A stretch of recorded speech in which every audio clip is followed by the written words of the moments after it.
से आप इसको अनुकूल वातावरण मिलेगा, तो ये जहाँ जिस मीडिया में होंगे वहां पर ये अपने भोजन अपना बनाएंगे और उस भोजन में से अपनी जो फसल के पौधे हैं, पेड़ पौधे जो भी हैं, उनको भी पोषण ये देंगे। मोटे रूप में ये दो टाइप का संबंध रखते हैं पेड़ पौधों के साथ में। एक होता है सिम्बायोटिक, एक होता है नॉन सिम्बायोटिक। सिम्बायोटिक का मतलब है कि जो एकदम से जुड़े हुए होते हैं, जो जड़ों में गांठ बनाते हैं, और उसके लिए राइजोबियम जो स्पीसीज है वो है।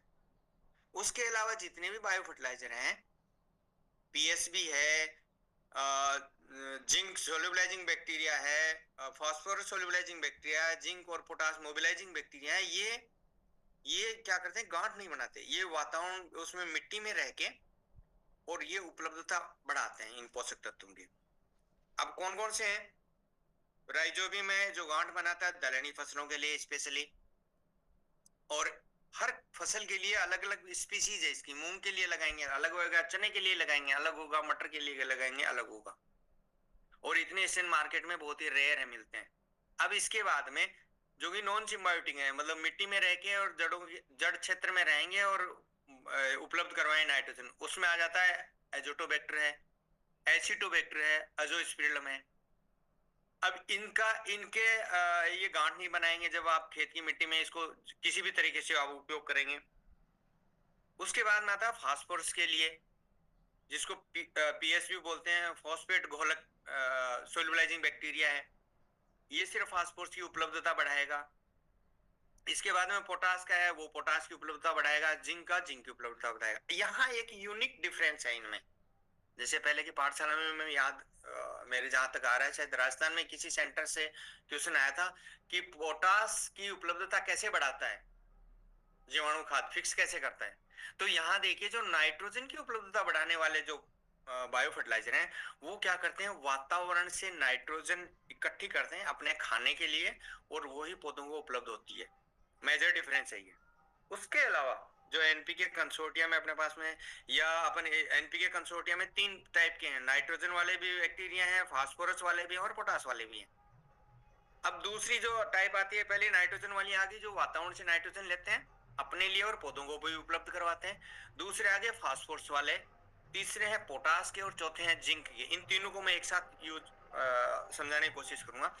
इन तीनों बायो फर्टिलाइजर की खासियत क्या है कि जो भी पोषक तत्व है, फास्फोरस, पोटास और जिंक, जो खेत की मिट्टी में उपलब्ध है, या अपन ने फर्टिलाइजर के रूप में डाला है, या किसी ऑर्गेनिक मैटर से डिकम्पोज होके वहां है, वो पौधों को उपलब्ध नहीं होता, जिसकी अपन बोलते हैं उसकी यूज एफिशिएंसी कम होती है।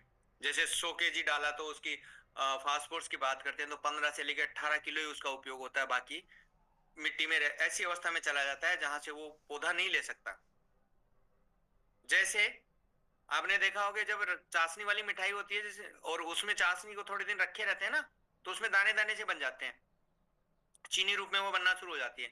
उसी ढंग से क्या होता है, ये जो न्यूट्रिएंट है जो अनअवेलेबल होता है, या तो वो उस ढंग से क्रिस्टल बना लेंगे, या जो मिट्टी है उसके अंदर जो कैटायन एक्सचेंज कैपेसिटी थी वहां जाके वो फिक्स हो जाएंगे, वहां से निकल नहीं पाएंगे वो।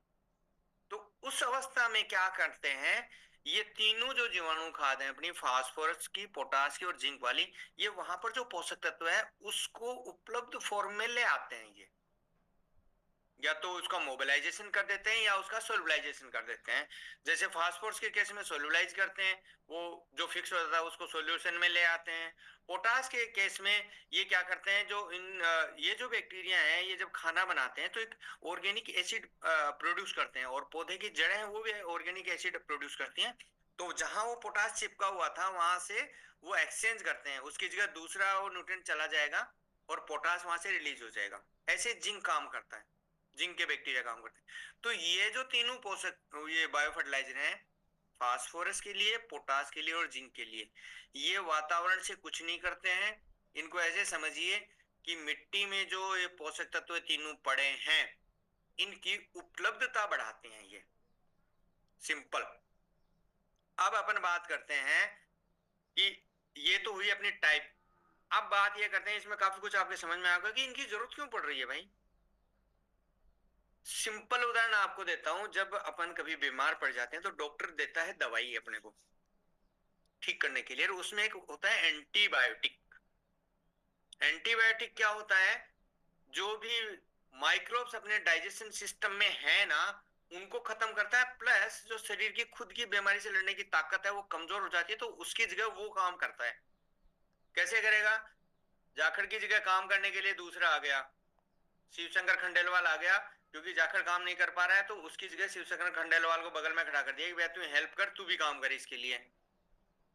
तो इस ढंग से क्या होगा, वो वहां इम्यूनिटी बढ़ाने के लिए एंटीबायोटिक कैप्सूल या टेबलेट दी जाती है। उससे क्या होगा, वो छटनी नहीं कर सकते कि भाई कौन से लाभदायक जीवाणु है, बैक्टीरिया है, माइक्रोब्स हैं, और कौन से नुकसानदायक है, वो सबको साफ कर देता है। जैसे हर्बिसाइड में एक राउंड अप के नाम से आती है, ग्लाइफोसेट, जो फसल पे जैसे ही डालोगे सब खत्म कर देता है, हरा कुछ भी नहीं छोड़ता, नॉन सिलेक्टिव है। तो ऐसे ही ये होते हैं। अब हुआ क्या, अपने डाइजेशन सिस्टम में वो सारे वो तो माइक्रोब्स थे, वो तो खत्म हो गए। जब वो खत्म हो गए तो अपन जो कुछ खा रहे हैं उनको पचाने का काम भी वो करते हैं। तो यहाँ क्या हो रखा है, क्लीन कल्टीवेशन आने लग गई है। आपने देखा होगा किसान दुकान पे आता है ना, तो वो बीज तो बाद में खरीदता है, उससे पहले कहता है कि मेरे को वो दवाई जरूर देना है जिससे घास ना उगे।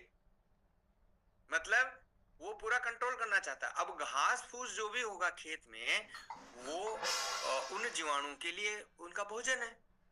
जैसे जीवाणु खाद जो है, ये बायो फर्टिलाइजर है, जैव उर्वरक है, ये रेस्पॉन्स कम देते हैं। क्यों देते हैं? क्योंकि इनके लिए खाना ही नहीं है। अब आप इसको उपयोग जब करते हैं, बीज उपचार के रूप में करते हैं, मिट्टी उपचार में करते हैं, जड़ उपचार में करते हैं, तो इनको जैसे आपने उनके उस माध्यम के साथ में खेत में तो डाल दिया, मिट्टी में तो चले गए ये, लेकिन वहां यदि भोजन नहीं है तो ये अपना काम नहीं कर पाएंगे। तो वहां चाहिए भोजन। अब ये बेस्ट रिजल्ट कब देते हैं कि इनके साथ में वर्मी कंपोस्ट, कंपोस्ट या फार्म यार्ड मैन्योर, गोबर की खाद जैसी सड़ी हुई वो जब डालते हैं तब ये काम करते हैं। अब ये क्लीन कल्टीवेशन के चक्कर में जो ऑर्गेनिक मैटर है, जीवांश, जो जीव का अंश है खेत की मिट्टी में, वो खत्म हो गया और कम हो गया। कम होते होते खत्म होने वाली डायरेक्शन में चल रहा है, तो वहां ये जीवाणु भी कम हो गए। तो उन जीवाणु की जनसंख्या को बढ़ाने के लिए अपन इनका उपयोग करवाएं। और सबसे बेस्ट जो है वो है जिसमें 3 टाइप के बैक्टीरिया हैं, फास्फोरस के लिए भी, नाइट्रोजन के लिए भी और पोटास के लिए भी है। एनपीके कंसोर्टिया, जिसको हर बार कि